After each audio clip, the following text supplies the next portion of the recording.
오늘은 웨스트민스터 신앙 고백서 제5장 섭리에 대한 이야기를 같이 나누고자 합니다. 섭리는 이 신앙 고백서 안에 있는 모든 내용을 총망라하는, 각 고백이 다 담겨져서 그 고백에 대한 내용이 다 종합적으로 함께 서술이 되는 그와 같은 고백이 바로 이 섭리에 대한 내용입니다.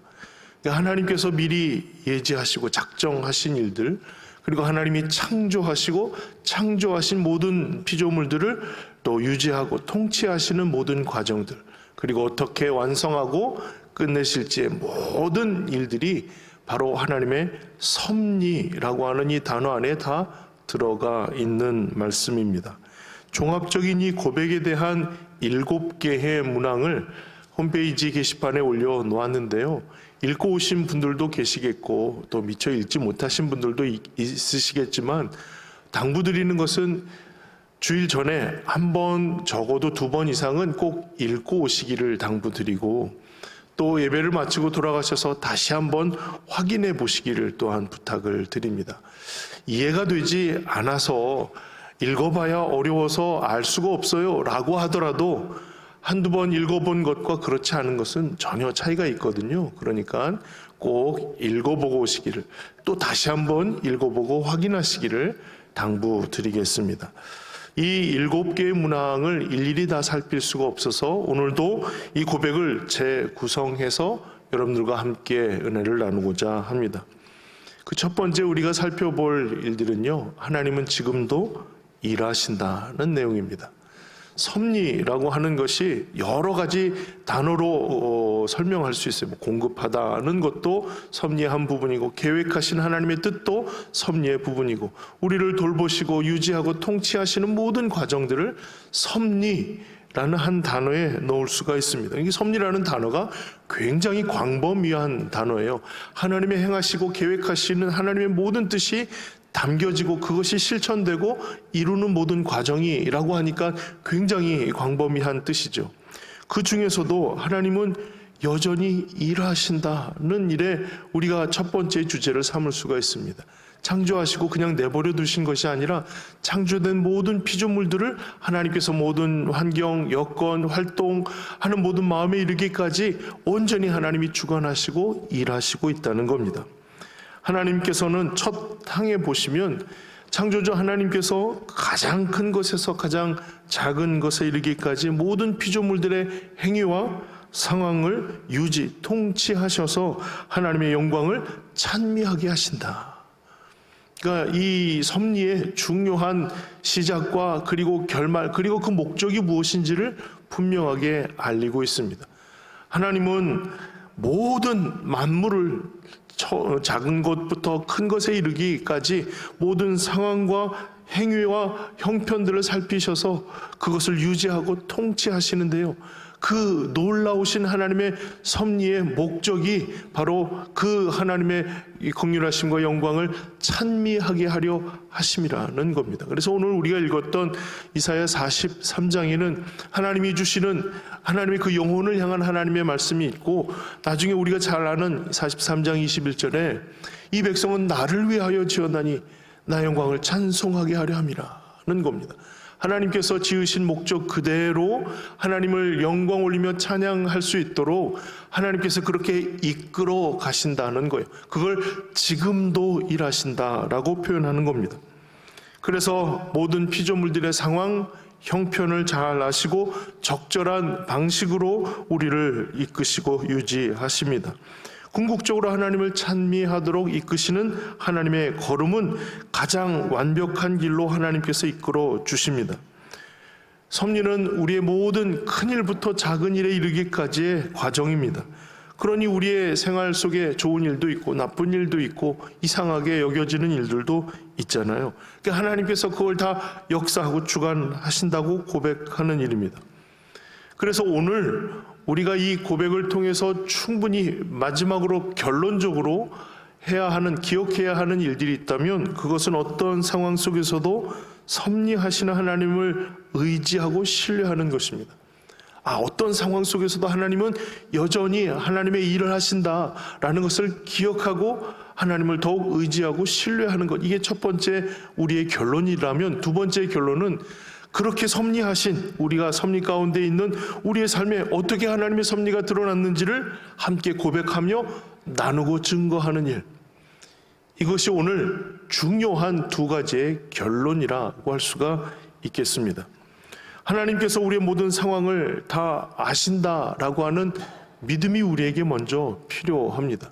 하나님이 아시기 때문에 우리에게 가장 적절한 길을 열어 나아가게 하실 것이라는 신뢰가 생길 수 있는 것이죠.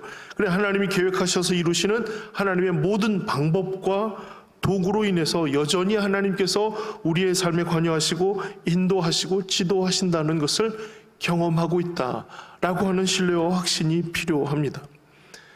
왜 이것이 더 필요하고 중요하게 여겨져야 하냐면, 하나님의 모든 방법과 도구들은 때로는 내 눈에 띄지 않거나 내가 느낄 수 없는 상황 속에 있을 수도 있기 때문이죠.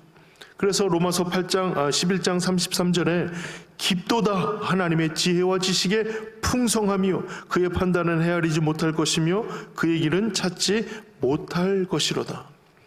우리가 이해할 수 있는 부분 깊이가 아니라는 거예요. 시편 135편 5절에서 7절을 보셔도 내가 알거니와 여호와께서는 위대하시며 우리 주는 모든 신들보다 위대하시도다. 여호와께서 그가 기뻐하시는 모든 일을 천지와 바다와 모든 깊은 데서 다 행하셨도다. 안개를 땅 끝에서 일으키시며 비를 위하여 번개를 만드시며 바람을 그 곳간에서 내시는도다. 우리가 다 이해할 수 없는 하늘의 이 모든 것들을 다 동원하셔서 하나님의 일들을 이루시는 위대하신 하나님을 찬송하고 있어요. 뿐만이 아니라 잠언 15장 3절에는 여호와의 눈은 어디서든지 악인과 선인을 감찰하시느니라. 모든 사람들마다 하나님의 눈이 그 삶을 지켜보신다는 거예요. 그러니 우리가 이해할 수 없는 하나님의 방식이 있고 우리가 다 깨닫지 못하는 하나님의 일들이 있어요. 그러나 분명한 것은 하나님은 여전히 일하시고 있다는 것입니다. 그 하나님이 여전히 일하시고 있다는 것을 분명하게 기억한다면 말이죠. 하나님이 어떤 방식으로 어떤 도구로 일하시는가 비록 알 수 없지만 어떤 상황을 만들어도 하나님이 여전히 일하시고 있다는 사실을 신뢰하고 고백할 수가 있을 것입니다. 하나님은 만드신 모든 만물과 그의 처한 상황을 지금도 돌보시고 유지하고 통치하십니다. 하나님의 이와 같으신 일들을 분명히 기억하고 고백하는 주의 성도들 되시기를 주의 이름으로 축원합니다. 그런데 이제 중요한 것은 나랑 무슨 상관이 있는가 이겠죠. 모든 신앙의 고백은 내가 믿는 바를 고백하는 거잖아요. 가르쳐 주심이 내가 동의가 되어서 그런 하나님을 나도 믿습니다 라고 고백하는 일이잖아요. 하나님이 지금도 일하신다 알겠어요. 그런데 나랑 상관이 없으면 이게 무슨 의미가 될까요? 나랑 상관이 없으면 이 고백이, 이것을 읽는 것이 무슨 의미가 있을까요? 그래서 두 번째 우리가 살펴볼 일들은 하나님은 지금도 날 위해 일하신다는 겁니다. 이것은 분명한 하나님의 일입니다. 물론 하나님은 모든 만물도 다스리고 통치하고 유지하고 돌보시느라 바쁘시죠. 그 바쁜 중에 나는 기억하실까? 내 소망은 하나님께 아뢰어진 바가 되었을까? 하나님이 내 아뢰는 부분들을 하나님이 기억하실까? 알 수 없는 일입니다. 문제는 그 하나님의 일하심이 나와 무슨 상관이 있는가를 깨닫는 일입니다. 지금도 우리를 위해 일하십니다. 여기에 대한 분명한 확신과 신뢰가 필요합니다. 그러나 날 위해 어떻게 일하시는지 난 알 수가 없어요 라고 고백하는 분들이 많을 겁니다. 왜 하나님 나에게 이런 고통과 아픔을 주시죠? 나를 위해 일하신다면서 왜 이렇게 구하고 소망하는 일이 간절한데도 불구하고 열려지지 않는 것이죠? 왜 내가 사랑하는 사람들은 하나님을 알기를 거부하고 있는 것일까요? 왜 그래도 지금도 나는 이와 같은 아픔과 고통 속에서 벗어나지 못하는 일입니까? 우리는 하나님이 일하시고 있다는 것을 알면서 나에게 어떻게 일하시는지, 날 위해 어떻게 일하시는지에 대하여 우리는 알 수가 없어요. 그러나 우리가 생각해야 할 일들이 있습니다. 이렇게 먼저 생각해 보죠. 하나님께서 아수르라고 하는 나라에 대한 하나님의 마음이에요. 이사야 10장 5절에서 7절에 보시면 아수르에 대해 이렇게 언급하시고 있습니다. 아수르 사람들은 화잇을 진저 그는 내 진노의 막대기요 그 손의 몽둥이는 내 분노라. 내가 그를 보내어 경건하지 아니한 나라를 치게 하며 내가 그에게 명령하여 나를 노하게 한 백성을 쳐서 탈취하며 노략하게 하며 또 그들을 길거리에 진흙같이 짓밟게 하려 하거니와. 여기까지는 하나님께서 아수르라는 도구를 통해서 하나님을 배반한, 하나님을 떠난 백성들을 치고 멸망케 하셨다, 심판하셨다라고 하는 내용을 이야기하는 거예요. 그러면 사용된 이 도구인, 몽둥이인 이 아수르는 사용되었다라고 하는 일에 대한 어떤 공로가 있을까요? 그렇지는 않다는 것을 계속 말씀을 이어가고 있습니다. 그의 뜻은 이같지 아니하며 그의 마음의 생각도 이같지 아니하고 다만 그의 마음은 허다한 나라를 파괴하며 멸절하려 하는도다. 사용되는 몽둥이는 비록 딴 마음으로 있지만 하나님이 그 몽둥이를 사용하셔서 하나님의 백성들을 지도하는 도구로 삼으셨다는 거예요.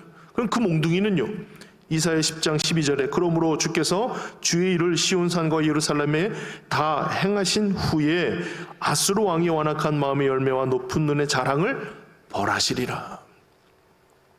하나님께서는 하나님 떠난 백성들에 대하여 강력하게 지도하기 위한 도구로 몽둥이를 사용하셨어요. 근데 그 몽둥이는 하나님의 뜻과는 별개예요. 이 땅을 멸하고 내가 취할 것에 욕심이 눈이 멀어서 그 교만한 마음으로 치닫는 아수르라고 하는 도구였어요. 그 도구 때문에 이스라엘이 멸망했거든요. 자, 그렇다면 멸망한 이스라엘은 하나님, 저 아수르 때문에 우리가 멸망하는 게 말이 됩니까? 왜 우리에게 이런 고난과 고통을 주십니까? 우리가 회개하면 되지 왜 하나님 저 따위 것들로 인해서 우리에게 이런 고통과 아픔을 주십니까? 라고 따질 수 있는 거 아니겠어요? 하나님 아수르에 대한 이런 마음이시라면 말이죠. 하나님께서 사용하실 도구는 우리가 알 수가 없어요. 어떻게 이끄시는지, 어떻게 우리를 지도하고 제대로 나아갈 수 있도록 이끌어 가시는지 우리는 그 하나님의 섭리의 모든 것을 이해할 수 없어요. 그렇기 때문에 하나님이 날 위해 일하신다라고 할 때 왜 아수르입니까? 왜 하필 아수르입니까? 이해할 수 없는 부분들로 하나님이 나를 이끄시고 지도하실 수 있다는 거예요. 만약 이것이 이해가 되지 않는다면, 이것을 제대로 고백할 수 없다면 우리는 아수르 때문에 원망해요. 이와 같은 처지가 되었다는 사실에 하나님께 불평하는 거예요. 그러니 하나님의 섭리를 제대로 알 수가 없다면, 하나님께서 날 위한 하나님의 일하심이 있다는 사실을 신뢰하지 못한다면 우리는 하나님의 일들을 제대로 내 삶으로 받아들일 수가 없는 것입니다. 여기서부터 하나님과의 괴리가 시작이 되는 거예요. 사랑하는 성도 여러분, 하나님이 우리를 얼마나 사랑하시는지요. 좀 긴 말씀이지만 제가 한번 읽어보려고 합니다. 하나님 우리를 얼마나 아끼시고 가장 귀한 것으로 채우려고 하시는지요. 마태복음 6장 25절부터 32절이에요.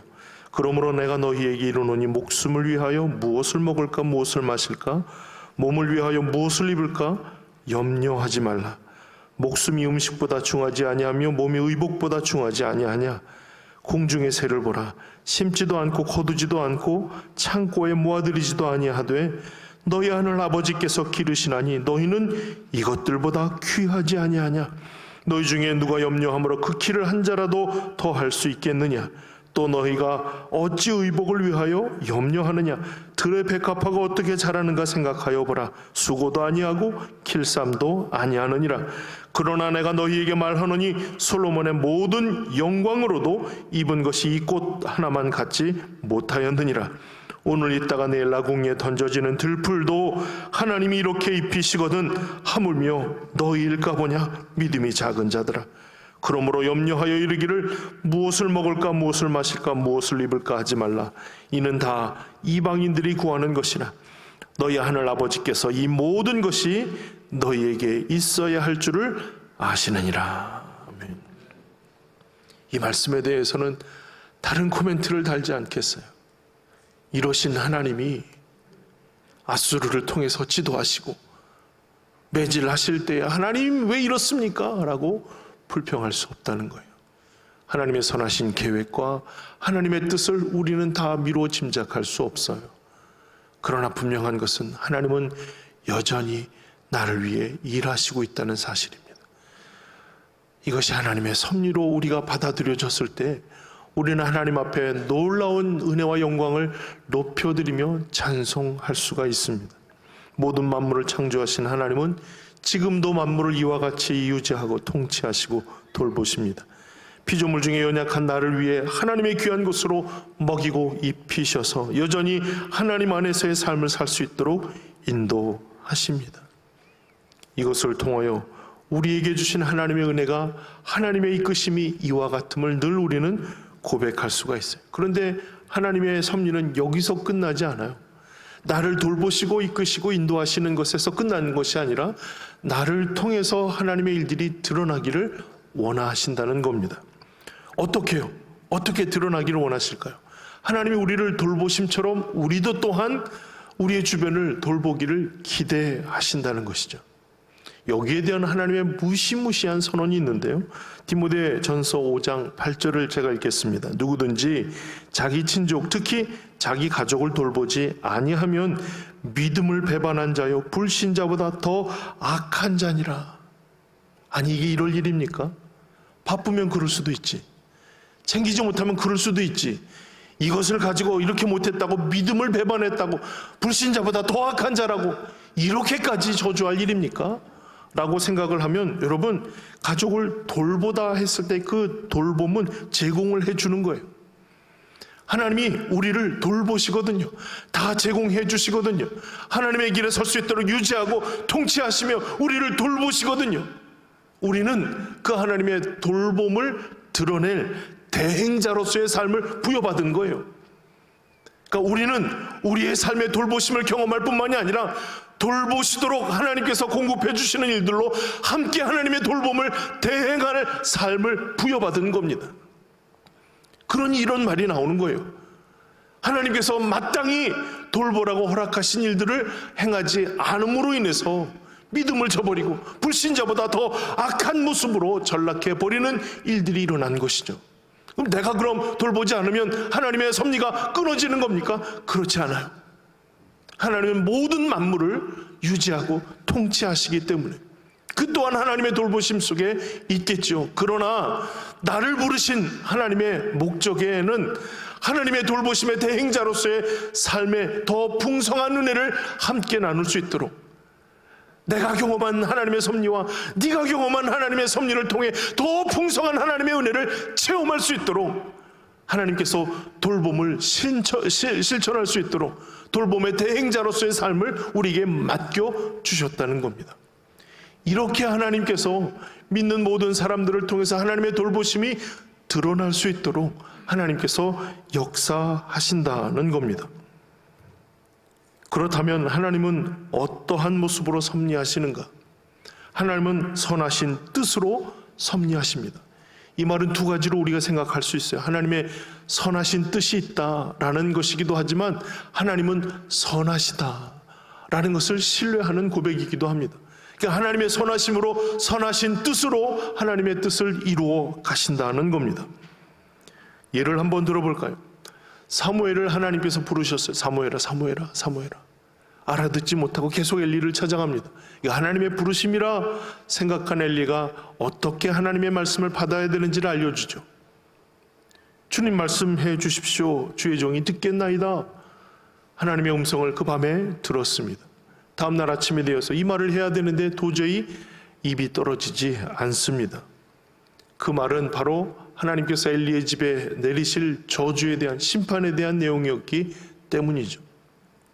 이 말을 엘리가 들으면 불편할 내용이라는 거예요. 엘리가 들으면 두려워할 내용이라는 거예요. 그래서 차마 말을 못하다가 그 말을 있는 그대로 다 이야기를 합니다. 자, 그 말을 들은 엘리의 반응이 어떨까요?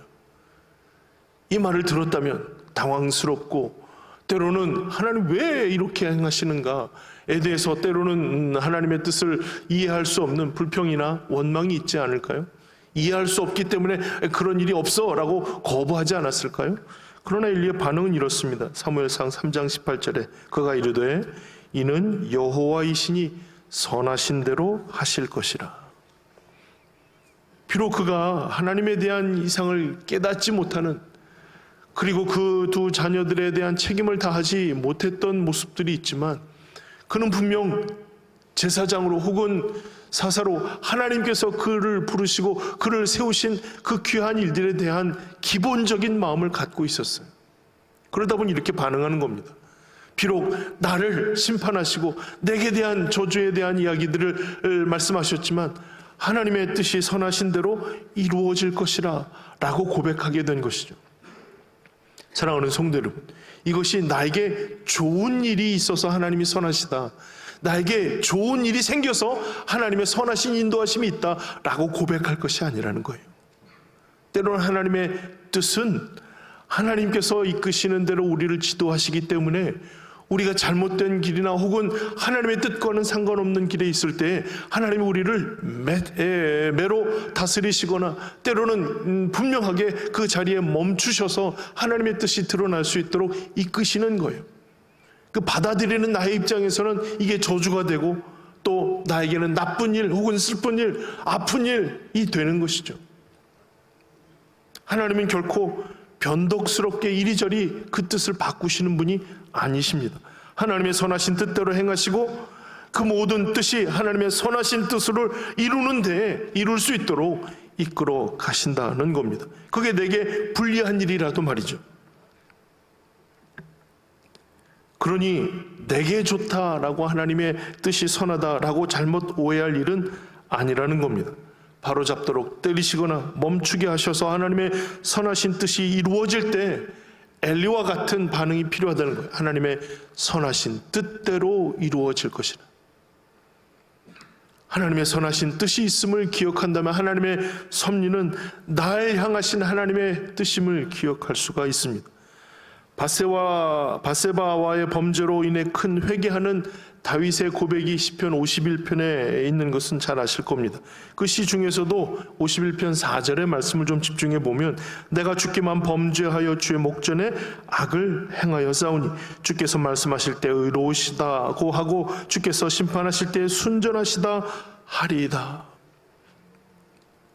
주님의 심판과 주님의 그 따가운 말씀에 대해서 내 반응이 하나님이 말씀하시는 게 의로우십니다, 맞습니다, 옳습니다, 하나님 심판하실 때 그 심판이 맞습니다, 옳습니다 라고 하겠습니다 라는 거예요. 내게 어떠한 처분이 있든 내게 어떠한 일들이 있든 내가 하나님께 범죄함으로 인해서 마땅히 하나님의 선하신 뜻대로 이루실 하나님의 일들이 분명합니다. 고백하고 있는 거예요. 우리가 의지하고 신뢰하는 하나님은 하나님의 선하신 뜻대로 하나님이 계획하신 일들을 이루어 가실 것입니다. 일에 대해서 때로는 우리의 삶에 불리한 일, 우리에게 좋지 않은 일들 속에서 하나님의 뜻이 무엇인지를 분명히 깨닫는 지혜가 필요합니다. 히브리서 12장 6절에 주께서 그 사랑하시는 자를 징계하시고 그가 받아들이시는 아들마다 채찍질 하심이라. 8절에 징계는 다 받는 것이오늘 너희에게 없으면 사생자여 친아들이 아니니라. 10절 11절 그들은 잠시 자기의 뜻대로 우리를 징계하였거니와 오직 하나님은 우리의 유익을 위하여 그의 거룩하심에 참여하게 하시느니라. 무릇 징계가 당시에는 즐거워 보이지 않고 슬퍼 보이나 후에 그로 말미암아 연단받은 자들은 의와 평강의 열매를 맺느니라. 아멘. 징계조차도 하나님의 이와 같으신 하나님의 뜻을 이루는 데에 사용되는 일이라면 말이죠.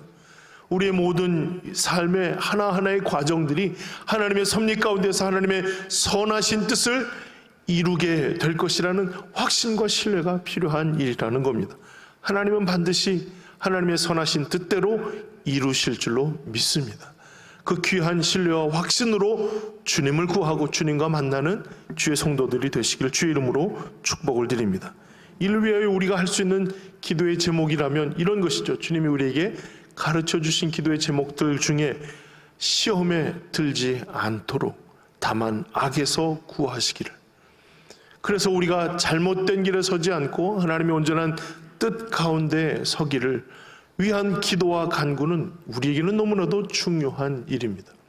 하나님의 뜻대로 시험에 들지 않고 다만 악에서 구하시는 하나님의 역사를 늘 경험하시기를 주의 이름으로 축원합니다.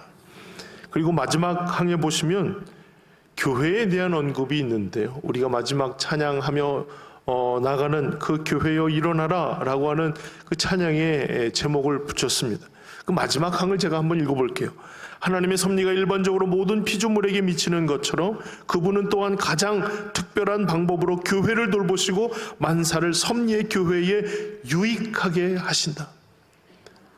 하나님이 일하시는데, 날 위해 일하시는데, 나를 통해서 하나님의 교회를 온전히 세워가는 하나님의 뜻과 하나님의 계획이 있다는 사실을 알게 해주는 일입니다.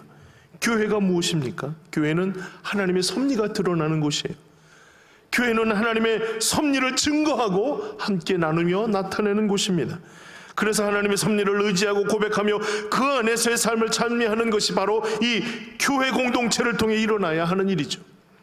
그러니 교회는 전혀 세상의 움직임, 세상의 지식과 지혜와 다른 공동체의 모습을 유지해야 할 필요가 있는 겁니다. 여기는 하나님께서 나를 어떻게 섭리하셨는지, 하나님께서 어떻게 선하신 뜻대로 나를 이끌어 가시는지에 대하여 그것을 고백하고 그것을 나누고 그것을 증거하며 살아가는 공동체이기 때문에 세상의 법칙과 방법, 세상이 어떻게 나아가고 세상이 어떻게 유익을 위해 나아가고 있는지, 이것이 우리의 방법이 되어서는 안 된다는 거예요. 그러니까 세파와 세류에 같이 휩싸이는 일들이 일어나서는 안 되는 일이라는 겁니다.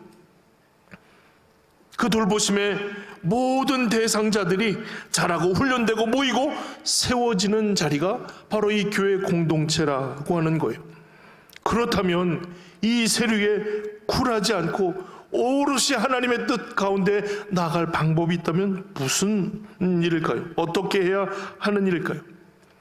하나님께서는 하나님의 큰 심판 속에서도 하나님의 일들이 계속 지속되고 있다는 사실을 이사야를 통해서 이렇게 말씀하신 적이 있습니다. 이사야 6장 11절 12절에 내가 이르되 주여 어느 때까지니까 하였더니 주께서 대답하시되 성읍들은 황폐하여 주민이 없으며 가옥들에는 사람이 없고 이 토지는 황폐하게 되며 여호와께서 사람들을 멀리 옮기셔서 이 땅 가운데에 황폐한 곳이 많을 때까지니라.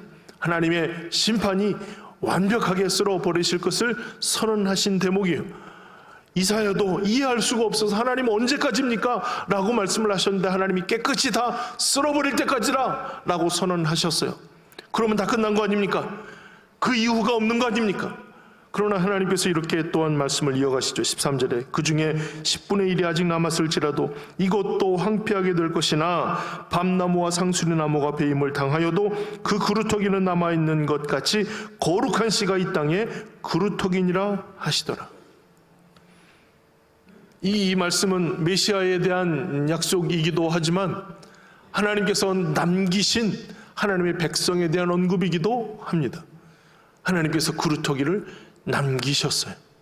아무것도 사용되지 않고 아무런 생명력이 없는 것처럼 보이지만 하나님이 남기셔서 여기서 새로운 생명을 싹트게 하신다는 약속이 이어지는 공간이 바로 이 그루터기라는 거예요. 그 그루터기가 어떤 사람들일까요? 그 남기신 하나님의 사람들이 어떠한 모습일까요? 하나님의 계시가 끝난 지 400년 동안 중간기를 거치면서 침묵이 이어졌어요. 그러다 하나님께서 계시하시면서 나타내신 그 첫 사람이 바로 이 사가랴를 통해서죠. 요한의 탄생을 알리고 하나님의 구원의 소식을 알렸는데 도저히 이게 믿겨지지가 않는 겁니다. 요한이 탄생하고 그 이름을 기록하면서 그 입이 떨어지고 그 놀라운 광경을 사가랴와 엘리사벳이 경험하게 되었죠. 엘리사벳의 뱃속에 있는 아이가 자라면서 마리아를 맞이하게 되잖아요. 친족이. 그 뱃속에 뛰노는 아이를 통해서 하나님의 구원하심을 선포하면서 마리아 찬가가 나오게 됩니다. 그것이 누가복음 1장 54절 55절인데요. 그 종 이스라엘을 도우사 긍휼히 여기시고 기억하시되 우리 조상에게 말씀하신 것과 같이 아브라함과 그 자손에게 영원히 하시리로다. 그러니까 이 긴 노래 중에 일부분을 제가 읽었어요. 그 노래의 중요한 주제는 하나님이 약속하신 대로 이루실 것을 감사하고 찬송하는 내용이에요. 그 이후에 사가랴의 찬송도 나오는데요. 이 72, 73절에 우리 조상을 긍휼히 여기시며 그 거룩한 언약을 기억하셨으니 곧 우리 조상 아브라함에게 하신 맹세라. 예수님이 탄생하신 이후에 첫 성전의 모습을 나타내실 때 시므온과 안나가 그를 맞이하였어요. 주제여 종을 놓아주시는군요. 이제 자유케 하시는군요. 하나님의 놀라운 구원의 역사를 내가 봅니다. 안나도 마찬가지로 하나님의 구원의 놀라운 역사를 주변 사람들에게 알렸어요. 뭐가 공통점일까요? 하나님께서 하나님의 남기신 사람들의 공통적인 특징은 말씀을 기억하고 그 말씀의 약속을 기억하는 사람들입니다. 하나님께서 뭔가 일을 시작하셨을 때, 하나님께서 뭔가 일을 내셨을 때 하나님께서 약속하신 하나님의 일들임을 알아채는 사람들입니다. 세상은 전혀 다른 방향으로 가고 있고 거기에 대해서 깜깜하고 무지하지만 하나님께서 움직이실 때 이게 하나님의 뜻임을 깨닫고 그것에 반응할 수 있는 사람들이라는 거예요. 하나님이 남기신 사람들의 특징입니다. 세상이 어떠하든 세파가 어떻게 휘몰아치든 여전히 하나님의 말씀에 민감하여 하나님께서 우리에게 주신 말씀에 분명하게 반응할 수 있는 이들을 통하여 하나님의 구원의 역사가 이와 같이 한 걸음 한 걸음 멈추지 않고 나아갈 수 있게 하시는 거예요. 사랑하는 성도 여러분, 교회를 일으키시는 하나님의 방식이 무엇일까? 하나님은 각각 한 사람 한 사람을 통해서 하나님께서 어떻게 섭리하셨는지를 경험하게 하시고 깨닫게 하시죠. 그 귀한 일들이 우리 입술에서 선포되지 않으면 잘할 수 없는 일이에요. 나로 하여금 깨닫게 하시는 일은 나로 하여금 그것을 나누고 선포하도록, 그것을 증거하며 알리도록 주시는 하나님의 귀한 뜻이 서려져 있는 겁니다. 그와 같은 하나님의 섭리를 기억하고 그것을 함께 나누고 증거하며 우리가 이 세파의 입술이지 아니하고 하나님의 뜻 가운데 나아갈 수 있기를 위해서 우리는 우리에게 주신 하나님의 말씀에 집중해야 하는 것입니다. 우리가 어떻게 하나님의 뜻을 다 알아요? 하나님의 도구와 하나님의 방식을 어떻게 이해할 수 있어요? 알 수 없어요. 다만 우리가 할 수 있는 것은 하나님이 우리에게 알도록 주시는 말씀에 전무하는 일입니다. 그 말씀에 읽다 보니, 그 말씀에 전무하다 보니, 그 말씀을 묵상하다 보니 하나님께서 움직이시는 것이 느껴지고 하나님이 이렇게 일하셨다는 것을 알게 되고 그것을 고백하며 그것을 선언할 수 있게 되는 일입니다. 사랑하는 성도 여러분, 이렇게 하나님께서 일하심을 경험하고 그것을 나누고 거기에 민감하여 하나님이 이렇게 일하셨다라고 고백할 수 있는 주의 성도들이 되시기를 주의 이름으로 축원합니다. 하나님은 여전히 일하십니다. 하나님은 선하신 뜻대로 우리를 위해 하나님의 귀한 일들을 이루어 가십니다. 변치 않으실 하나님의 뜻을 기억하고 묵상하도록 주신 말씀을 기억하며 하나님의 뜻이 오늘 우리의 삶이 어떻게 이루어질지, 하나님의 섭리가 어떻게 우리 가운데 작용하는지를 경험하고 그것을 나누며 묵상하고 고백하는 귀한 주의 성도들 되시기를, 주님의 삶을 살아가시기를 주의 이름으로 축원합니다.